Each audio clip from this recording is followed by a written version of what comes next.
wearing the same shirt in all my vlog intros. You better, because I'm filming them all the same day, because I had an issue where I forget to film the day that I start a book for a vlog. So I forget to do the intro until I'm halfway through a book, and like, I don't know what order I'm gonna start with the books I'm reading this month. So I'm just gonna film all the intros at the same day. This one, the theme of this one is all books that Bestie Stingray chose from my physical books. Occasionally I let them pick books for me to read. There was a version in June where they picked gay books, right? I want to say there was another one shortly before that. I don't remember. This was just physical ones. And so the way I did it is I have don't fall, don't fall.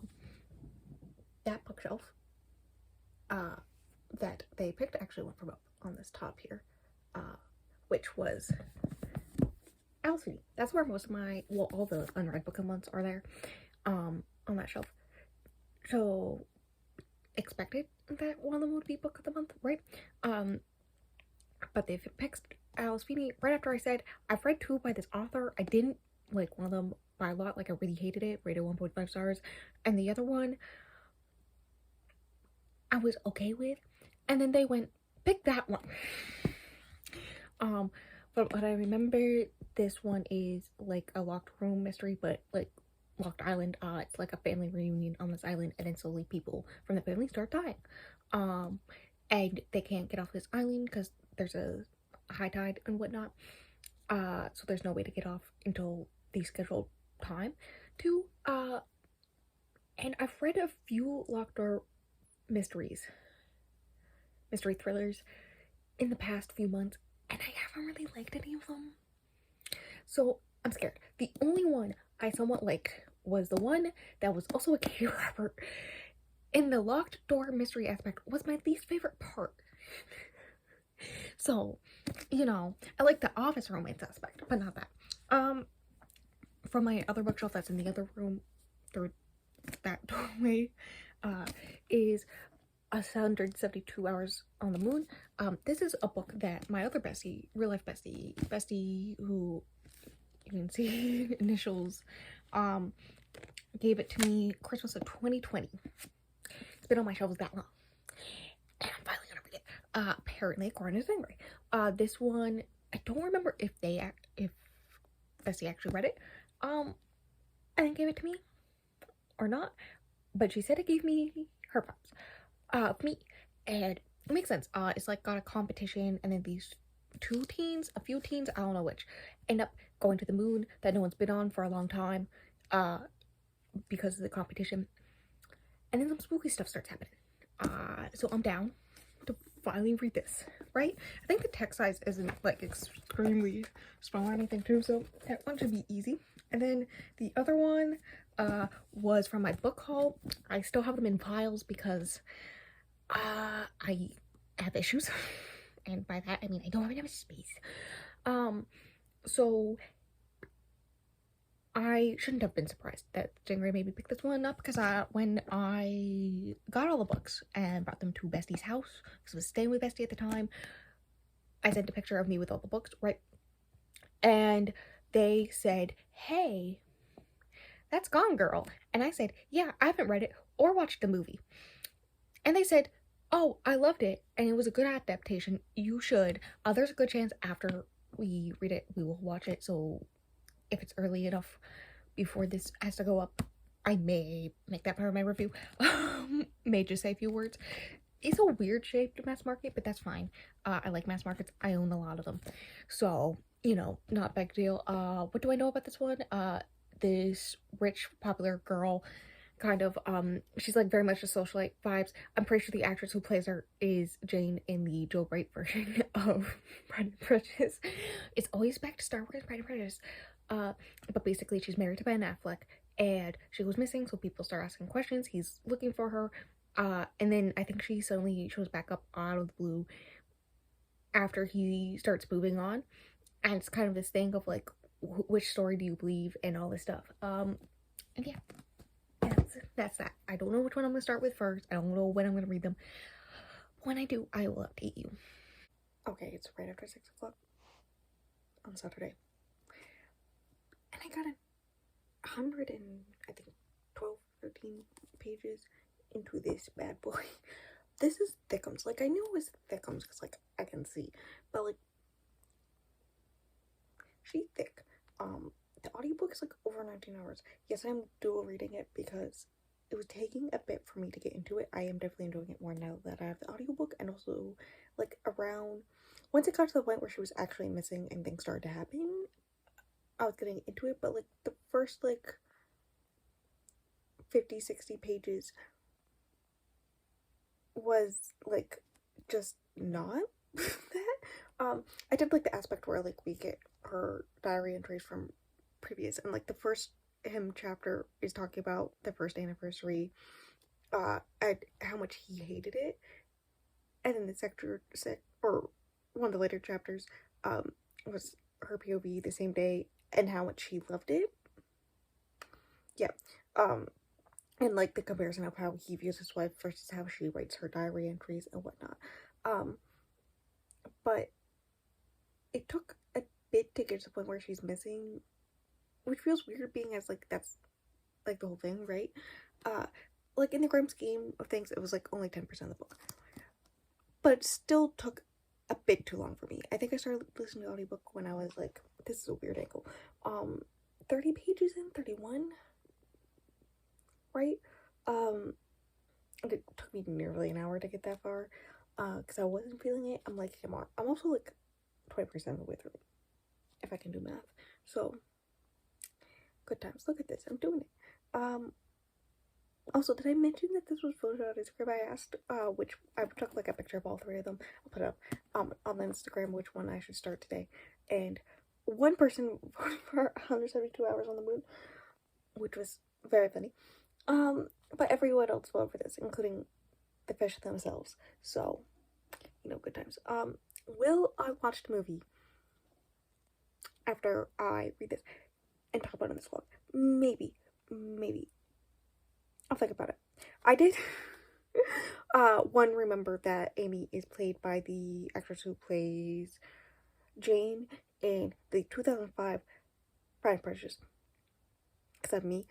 2, that, like, Ben Affleck plays Nick in the movie, right? We all know this. I mean, he's right there on the cover. And of course, he plays Batman. Which is hilarious because I've been having the urge to watch this Snyder Cut again. We don't need to talk about that. But then I was thinking about how, because Robert Pattinson also plays the Batman from the Batman movie from last year. So if I read the Twilight novella in the last Twilight book, it totally could have been just a Batman vlog. And I laughed really hard at that, and then moved on. But I thought I'd share that fun fact that my brain is doing. But yeah, I may watch the movie just because she's in it, and I really like her, and I shouldn't watch Pride and Prejudice again. Like, it's already been, like, 13 times this year. Alright? But yeah. That's the update. I'm 13 pages in. I'm liking it more.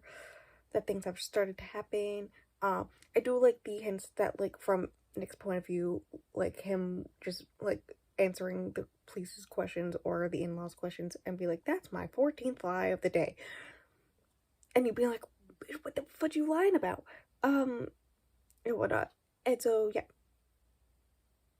I'm not sure, like, I like how his thought process is written, but, like, I usually don't like the artsy writer, high and mighty writer who thinks he's better than everyone,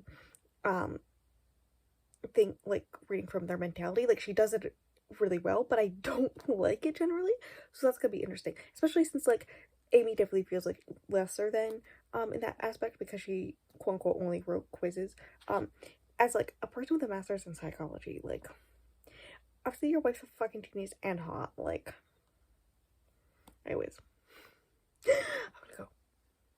Ignore the fact that you can kind of tell there's snow out there. I finished yesterday Gone Girl. And I'm giving it 3.5 stars. And the reasoning why. Okay, so, like, hear me out. These characters are textbook what I hate. For character-based books, characters in general, like reading characters like these. I hate it. I hate it so much. The unreliable narrator trope, with both of them, really. A bunch of other things, just how they act or treat other people or each other. It's not my favorite. And so there's no way it can be a 4, right? Because, yeah. Also the, like, it started to get boring for a bit there, and then part 2 started, and then I went, but Gillian Flynn managed to write it in a way where, like, I would be sitting there thinking about it after, like, pausing the audiobook for a bit or something and, like, scrolling my phone, and I'd just be like, I should hate this book. But, like, I'm actually enjoying it. Like, I get it. I get the hype. I get it. Am I gonna watch a movie? Yes. Is it gonna be in this vlog? I'm gonna try. Here's the thing. My computer charger broke nearly 3 weeks ago. I ordered a new one from Amazon about 2.5 weeks ago.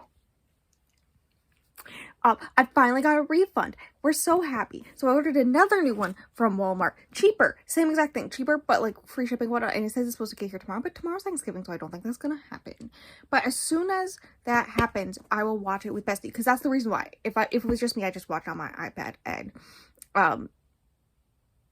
I'd tell you my thoughts, but the fish wants to watch it with me. So the fish and I watching it together is just better on a computer, right? And so if I do manage to do it before the Saturday that this goes up, yay. If not, I'll put my thoughts in the comments, right? But yeah, that's my thoughts on this. I should totally hate this, but like, she did such a good job. 3.5. In other news, I just started this. I'm like 11 pages in. Like, I just finished the prologue, right? Why am I already loving it? Like, there's photos and stuff in here. Like, I went into the back of the book. One, I just learned he's Norwegian. I'm pretty sure Bestie, real life Bestie, IRL Bestie, when she gave it to me, told me that he's Norwegian, because she's, like, read it before, right? But I went to the back of the book to, like, do you see this? Figure out how many pages are in, and I just saw that, and I went, hello? Hello? And whatnot. There's, like, the prologue, mostly of it is dialogue by this doctor, whose name is blacked out. I saw that there's photos, I just passed one, throughout this thing. I also think there's, like, a poster on the next page from the one, yeah, this is the poster for the lottery thing. I'm gonna have a good time. It's funny because I just learned that this takes place in 2018, and it was published, I think, initially in 2008 in Norway, published in America in 2012. Also, I just assumed he was American because, like, NASA's a big part of this. But basically, from what I understand, so they went to space. They went to the moon, right? We all remember this. They went to the moon. But there's, like, photos of from when they were on the moon, and they found something that they can't explain, and they've never been able to explain. The photo evidence of it is, like, a photo of one astronaut that the other astronaut took, but there's just another person in the background, right? So they want to go back to the moon to figure out what this is. Also, possibly so they can find some important materials that are running out on Earth, right? If there's a possibility to find them, like, whatnot. But that's also low-key a cover-up for, like, figuring out what is on the moon, because that would make people throw money at them because they need money to do this, right? But also, like, for 40 years, there has been a base on the moon that they did build, but no one's been into, so they also want to test if the base would work, so they could house people on this base. And so, in order to get people to enjoy this, approve of this, like, make it a good thing in the eyes of the public so that people throw money at it, right? They decide that, to make it like a Disneyland, but in space type experience, they're going to set up 3 teenagers with the astronauts. Hence why it's a YA, right? And they are going to do it via lottery, hence that lottery poster thing that I just showed you, of who the teenagers are who are going to go up into space. And basically the astronauts, like the actual astronauts' jobs will be to set up everything to actually start running tests and find these rare materials. All the teenagers' jobs would just be to be like the publicity aspect, right? To make it so people like give them more money to continue to do stuff so they can actually figure out what's going up on the moon. And the doctor's like, listen, there's a risk, but like the chances are nothing bad's gonna happen. This is a horror, sci-fi horror thriller. I'm sure Mr. Doctor name blacked out. You're totally right. Nothing's gonna happen. Anyways, I'm 11 pages in and that's all that I've learned. I'm liking it so far. The writing's good. It's definitely intriguing already. I'm gonna try to read this whole thing today. I think I can do it because I'm like really intrigued. But yeah, I knew this one was gonna be the second one I read because the first one's like Gone Girl's like a thriller, mystery, horror. No, not really horror. Thriller, mystery. Days of Darker, it's like a mystery thriller. So like this is like a horror thriller, but not a mystery, so like I can go in the middle. And yeah, that's what's happening. The reflection in my glasses is great. I'm gonna go read more of this. I'm 72 pages in. It's about a quarter of the way through, just short a quarter of the way through. I think if I finish Antoine's chapter, I would have been a quarter of the way through. The three main characters. I'm at the point where Antoine's getting his acceptance letter. I think that's how you pronounce the name. Hear me out. Obviously, I'm not from America, so I'll try my hardest. But the other two have gotten their letters and talked about it.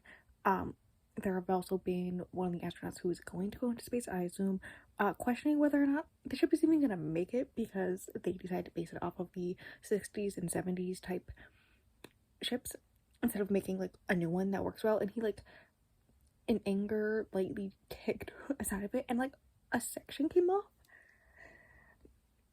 So good times. And then there's also someone who used to work at NASA in the 60s and 70s who now has some kind of dementia or something in a home when they were putting the news report or something about it for the first times, and they were showing it at the home that he's at, and he just starts screaming in fear.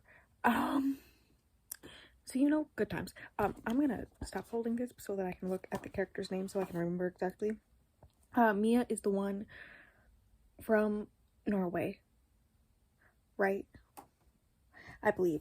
And she is the head of a band with her three best friends. She's the singer / head guitarist.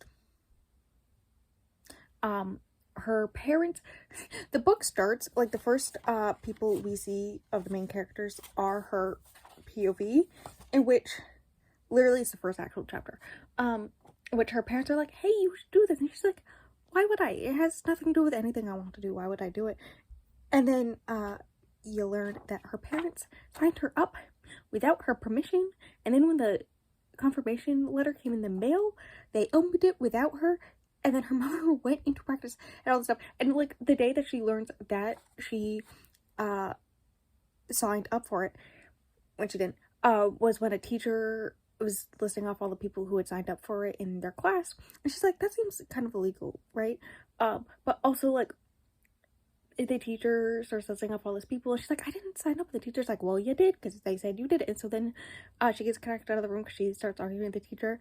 And then she calls her mom, and her mom's like, I mean, I totally did, because, like, what if you change your mind? And, like, yes, she changed her mind, because she, with the help of her bandmates, learned that she, can totally use this to push their band forward to actually being popular enough to actually make a living off of it and whatnot, like, valid. They all have their separate reasons, but it's definitely, like, a shitty thing her mom did.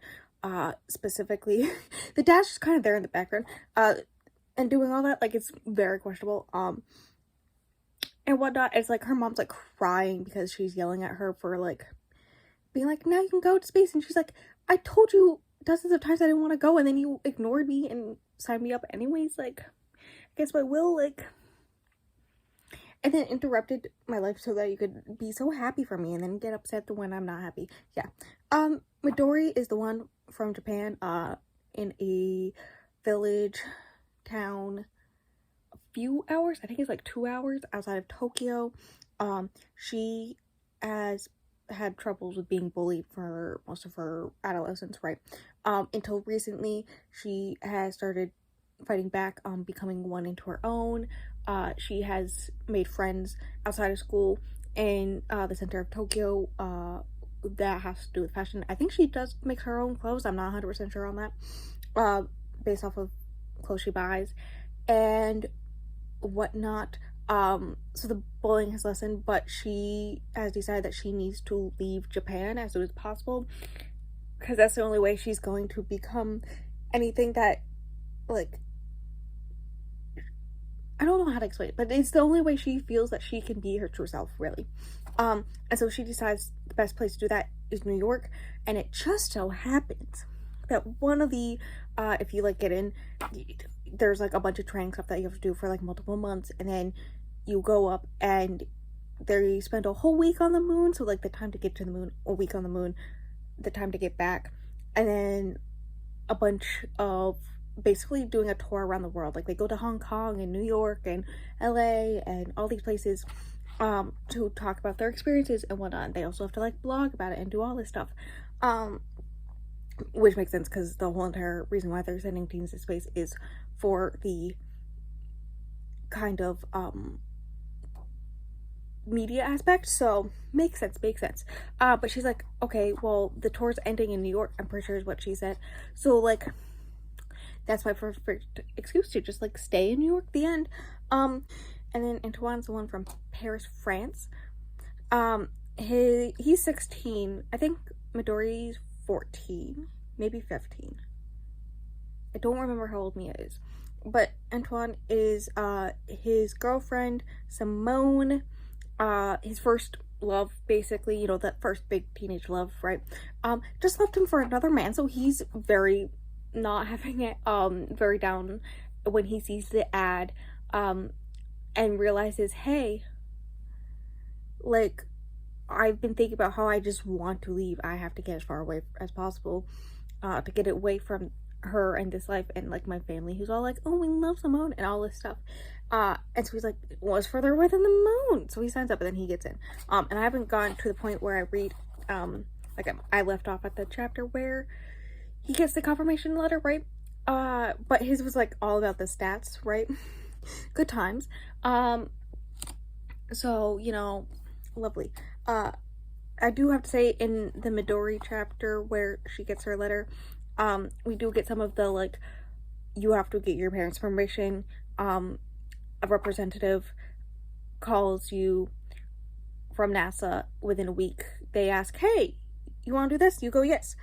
And then they talk to your parents or guardians. They go, yes, and confirm.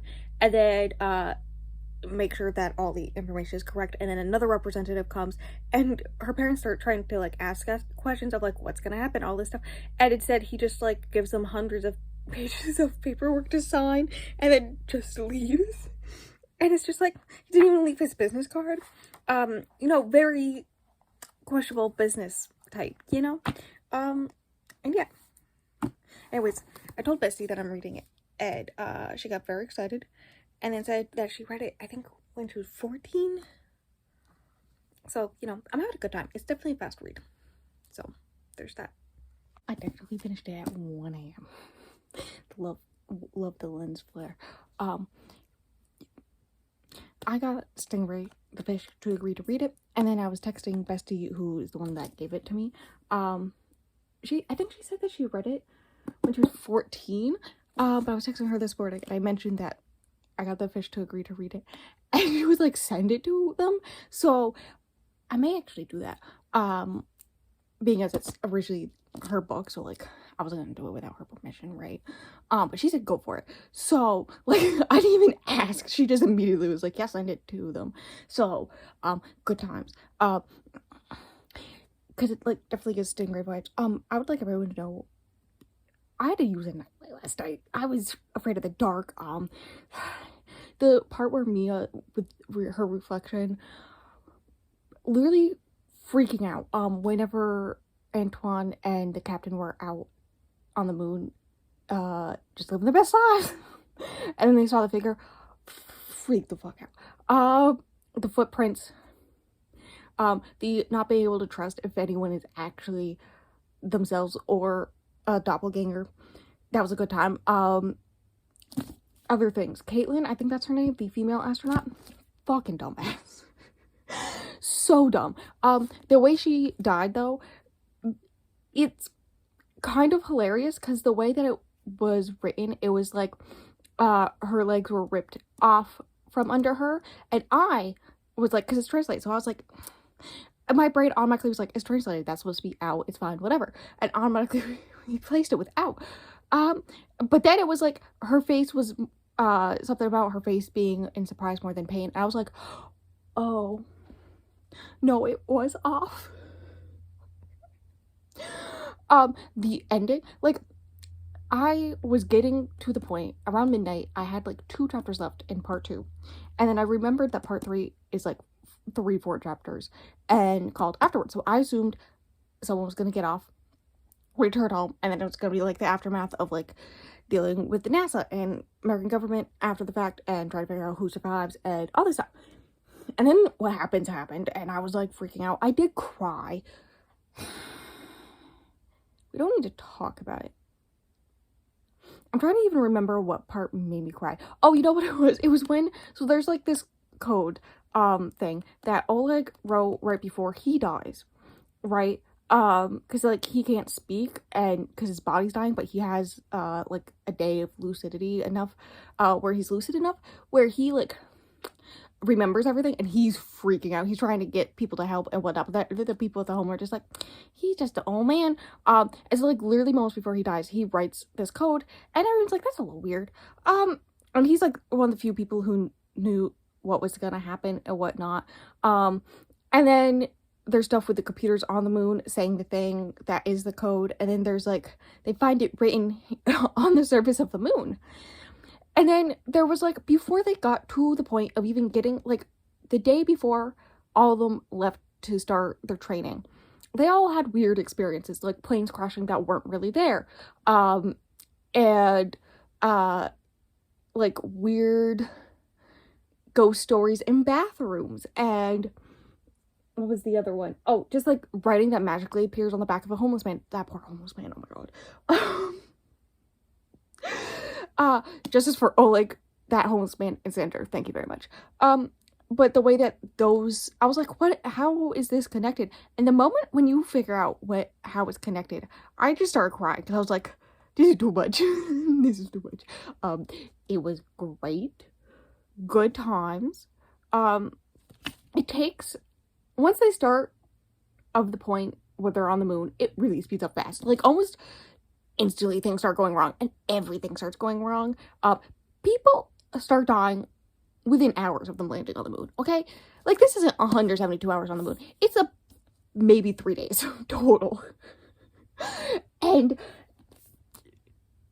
yeah, also I low-key want a sequel because I think I showed the last 2 pages. That's just like this blackness, right? Well, this whole book, most of it takes place during 2018, 2019. Like all the like signing up for the lottery and the winning the lottery is like 2018, but they actually go to the moon in 2019, right? So like the second half of the book is 2019. And then those last 2 pages are logs from 2081, going back to the moon after everything that happens in the last few chapters. And you get to learn some last few tidbits of information. And anyways, yeah, this good soup. Is there anything else to say? The dialogue was a little clunky at times, and I'm just saying it's for translation reasons squared, because first, this is translated from Norwegian because he's from Norway, right? In fact, Mia, one of the main characters, is from the same area that he's from, or where he lives. So like, yeah, so like it's translated from Norwegian, but also the 3 main characters are from France, Japan, and Norway. which means English is at least their second language. But they have to speak in English because all the astronauts are American, so they all have to, like, speak English and whatnot. So, like, in my brain, I'm like, is there a possibility it's just the way that it was translated? It happens sometimes, like, whatever. Yes, but also, I'm just making it a headcanon. That's just the way it is because, these people do not speak English as their first language. So, like, it's gonna be a little clunky. That's just how it is. At points, and we love that for me. Anything else to say? This was 5 stars. I loved it. I think this is my 42nd 5-star read ever. I told Bestie that, and she was very proud. Very excited. I literally slept with a nightlight last night, because I'm an adult. And yeah, 5 stars. I don't know what else to say. I'm gonna go... the Alan Sweeney's all the way over there. And you're on my knee. Of course there's a train as soon as I get back over here. Let's hope this angle is good enough. Alan Sweeney. I'm scared. I looked up because I wasn't sure when I read Rock, Paper, Scissors, which was apparently last year. January. I remember reading it. I was in my sister's room because my mom was dealing with the pipes in my bathroom, and I contemplated, instead of continuing to read it, to deal with that mess. True story. I rated it 2.5 stars, and I did write a mini review for it, and I looked at it, and I said stuff about how the last 50 pages I really enjoyed, and that's why it's a 2.5, but, like, in my hearts of hearts, I recognize it should be, like, a 2. And then I read Good Bad Girl, which is the new one that came out this year, through NetGalley, right? I got the audiobook. I read it. I rated it 4 stars. I swore I rated it 3. I feel like it should be at 3, but I rated it 4. And I enjoyed it. Here's the thing. I remember 98% of Rock, Paper, Scissors. I remember nothing of Good Bad Girl. So, do with that information as you will. Anyways, I got this right after I read Rock, Paper, Scissors, not realizing they were the same author, and I was really scared. And I've heard some people talk about it and not really enjoy it, so I'm scared. Also, it's like almost like a trapdoor mystery, like you're in a one location type area type thing. What am I saying? And I don't know if I like those. Like, I've read the one that I can think of on the top of my head that I've read this year. I mean, I even read a Kitty Robber this year that had that aspect, and that was my least favorite aspect of that book. But also I read Everyone in My Family Has Killed Someone, right? Which was like that whole book. They're trapped in an area, people are dying, it's a whole family reunion type thing. Like this is a family reunion after X amount of years in which secrets are coming out and people are dying, and they've got to figure out who's done it before they all end up dying. And it was fine. I don't know if I like them. This one is, they're stuck on an island. They are going to a family reunion on this, like, not really island. Is it really an island? Okay, it is an island. They're stuck on an island, and, like, once the tide comes in, they won't be able to leave for a good chunk of time until it goes back down. And so, like, midnight, people start dying, from this family, and slowly one by one, more of them dying, and it's like trying to figure out the secrets of the family, but also who's doing it. I gotta read this whole thing today, and I'm scared. It's not obscenely long. It's 335 pages, yeah. So it should be fine. I don't know. I feel like it could have the cold, wet vibes. Literally only the fish will understand that. And I'm scared, and I hate that it shows this. But yeah, I guess I'll read it. I don't know. I'm scared. But I have nothing else to say about it until I actually start reading it, which I don't want to do. I'm going to watch you instead. Hello, welcome to the probably last update of the day. I'll get final thoughts tomorrow. I am 99 pages into Daisy Ducker. Here, I'll pick up the cover. Here's the thing. The mystery aspect, I'm low-key intrigued that there's, like, poems. So there's, like, when they find Nana's body, there's a large poem about the whole entire family, except for Connor. And then suddenly Nana's body is missing, along with all the blood. And the first 4 lines are crossed out, which are talking about Nana and also her son, the main character's father, right? And so they go to check on him, and he's dead. And there's a new poem. I don't know if these new poems at the end of the chapters where characters die are like actual things in the story, or if they're just like just there. Like, I don't think that they're things for the characters. I think they're just things that exist in this book itself. But there's a poem about his life and his death, and whatnot. Now, here's the thing. I don't think I like Alice Feeney's characters. In fact, I despise them. I hate how she writes characters. I really don't like it. So I made a deal with the fish that I would try to who made this thumbnail, by the way. Today. It's very funny. I love being an Animorphs. Oh my god. Anyways, they said that they wanted me to get to around 15 to 20% and then decide if I wanted to D it up. Because at that point I was 9 pages in. Now I am 30% of the way through. I think 99 pages is 30% of the way through. So, I wanted to get personally to the point I knew that Nana died around page 65.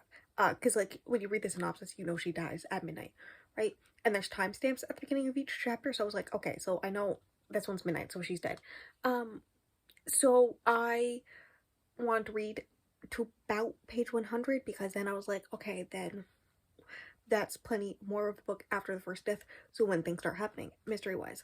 And I am intrigued by the mystery and what's happening, so I'm gonna continue it, but to push through, to actually finish it, because otherwise I would not. I would just hate it. Here, I picked up the audiobook, because one of my Goodreads friends had done the audiobook and rated it 3 stars, but was like, the audiobook's so good, and I would like to agree. Even if I surprisingly like this, which I don't think so. I don't think this is going to be above a 3 stars. Maybe a 3.5 at tops, okay?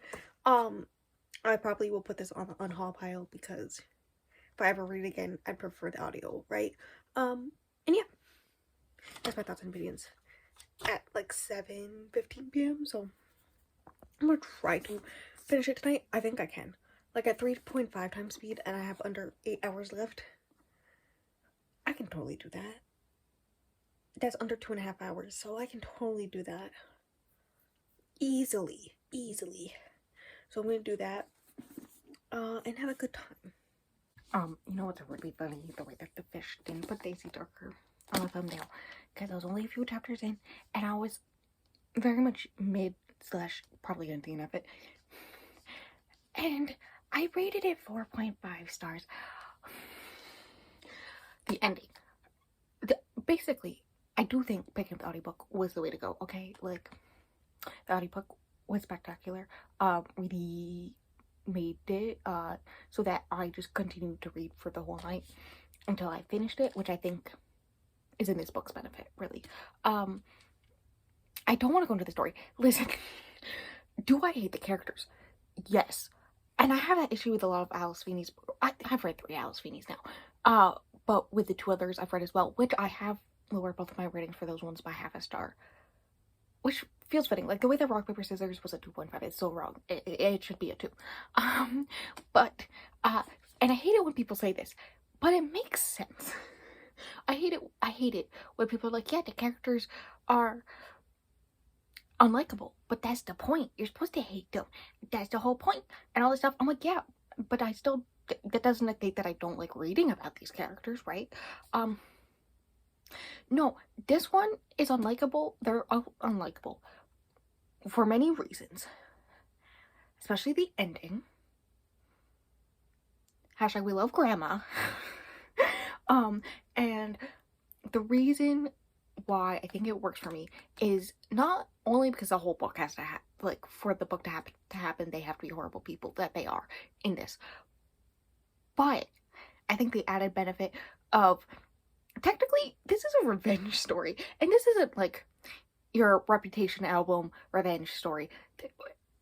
Yes, that's my favorite album. Taylor Swift album. But like, this isn't your typical revenge. This isn't like Mara Dyer, Blood Debts, all these other revenge books that I like love so much. Stories of revenge. Because,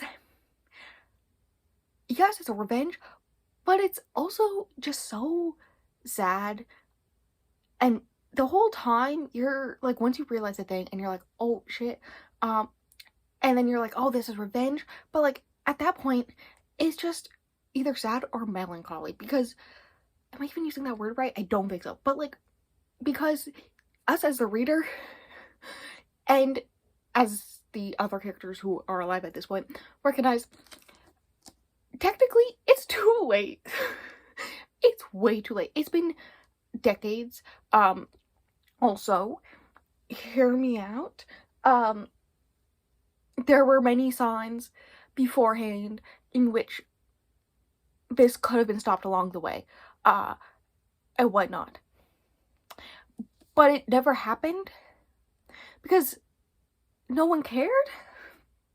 And then the fact that, like, after the fact, after everything, other people knew and just didn't tell the grandmother, and just let it go by because, like, they didn't want to ruin their family and all this stuff. And it's just, like, it makes so much sense why they want revenge. I get it. I love it. But my heart hurts for it because, like, it's too late for Daisy at that point. Like, there's nothing you can do. Like, as the killer, one of the killers says in this book, I just wanted them to feel the way that you felt when you died. But also, like, it's too late to get actual justice because it's just all this stuff, and whatnot. Anyways, the plot twist, I was worried about the plot twist because I saw a lot of reviews that were like, the plot twists weren't for me. I instantly guessed them, all this stuff. I did not. I literally remember sending the fish a voice message, at halfway through. And at that point, I thinking about this for about 10% that Daisy was the killer. I was wrong. So that's fun. Really great. The fish is upset because now they will not be getting it because it's going on my shelves forever. I love it. I do want to reread it because with the plot twist at the end, with the revelations at the end, beginning stuff, like the first one I can really think of that made me go, oh shit, that's so much funnier but so much sadder now, is when she was sharing the room with Connor. Honestly, the things that the grandma did, just the little things like making Connor sleep in Daisy's room, but he left his like computer open, and so when he left the room she typed boo on the computer. And the things that I know now, like the things that I think would make more sense, or not even make more sense but make you go, oh wow, and realize even more things, and how it's all connected more on a reread, very similar to how Addie LaRue was for me, would lend this towards a reread, which is fun.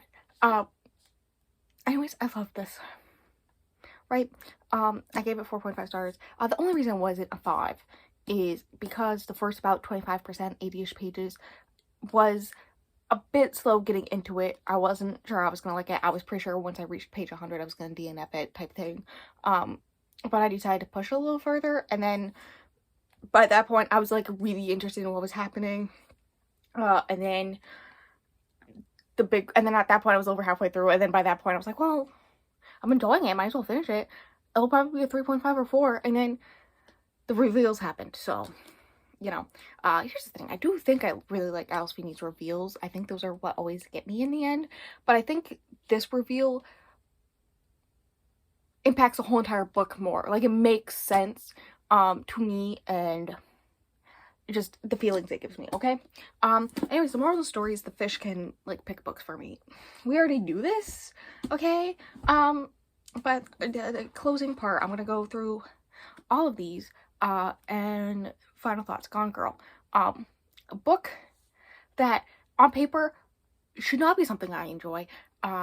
It is very much character... One, I don't like domestic thrillers, and two, the way the characters are very similar to Daisy Darker. I generally hate books with unlikable characters like this. So everything about this was a no. Especially since the fact that it's 555 pages. But Gillian Flynn wrote it in such a way that, like, I couldn't put it down. Like, I did put it down a few times, but, like, I kept on being intrigued and wanted to know more.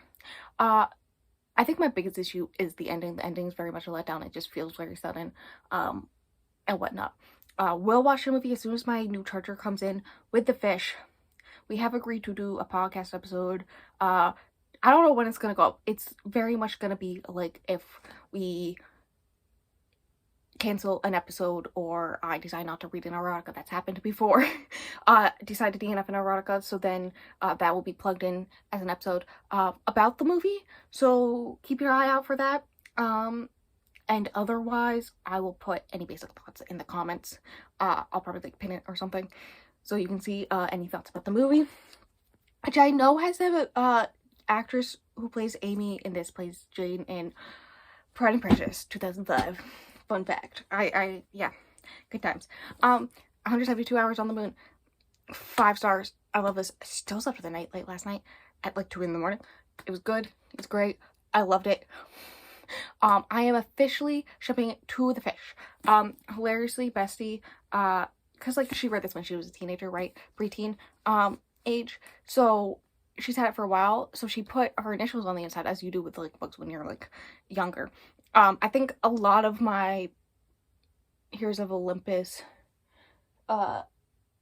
series have my initials or name in them. So, because I would lend them to friends. But did I mention? I think I did mention how she told me to send it to the fish, and I was like, okay. And we do mention it. I don't know if I cut it out of yesterday's episode of the podcast, but I'm gonna put my initials in it too, so it's just all our initials, and then I'm gonna send it to the fish with their birthday present from 2 months ago that I still haven't sent, and I haven't done the stuff for. But this was great. Very well written, very well translated. As someone who's read quite a few translated works this month, this is, I think, the best translated. Also, just a wild ride, and I think this reinvigorated my thoughts and views on YA horror. I talked about this in the episode for sure. YA horror was not for me. I've read a few recently in the past year, and none of them were it for me. They were all like a 3-ish to 3.5 vibes. But this one reinvigorated, so like it's gotta be done well. But when it's done well, I love it. And this is evidence of it. Okay, this is great. 5 stars. And then Daisy Darker. If I were to reread it, it'd probably be a 5-star. Let's be real. But it is on my favorite shelf for now, and I'm gonna put it back on my bookshelf. Such a surprise. I really thought this was gonna go on the unhaul pile. But yeah, 4.5. And I guess this is a win. This is why I continuously do vlogs where the fish picks books for me, because they know what they're doing. I swear. Okay, closing off stuff. So that I can go edit this really fast. Podcast is a thing. It's like below. There have been no new YouTube videos because I haven't had a charger for my computer for about a few weeks. About a month almost. And so I can't like make the YouTube videos because that's how I do them. The crap computer that I've been using can't handle it. So there have not been new YouTube videos on the YouTube, but the episodes are still going up on Spotify when they're supposed to. And then when I get my charger, that is like one of the first things I'm gonna do, is make the YouTube videos for that. There is one last read with me 2 weeks from now. And that's it for read with me for a long time. Next video is my TBR for December. And then after that, it's going to be the wrap up for this month. The fish is linked below, of course. I mean, they normally are, but they're like extra links below because like they picked the books for this and they made the thumbnail and all the things. I love being an Animorph. It's a good time. And yeah, I am gonna go. And so until the next video.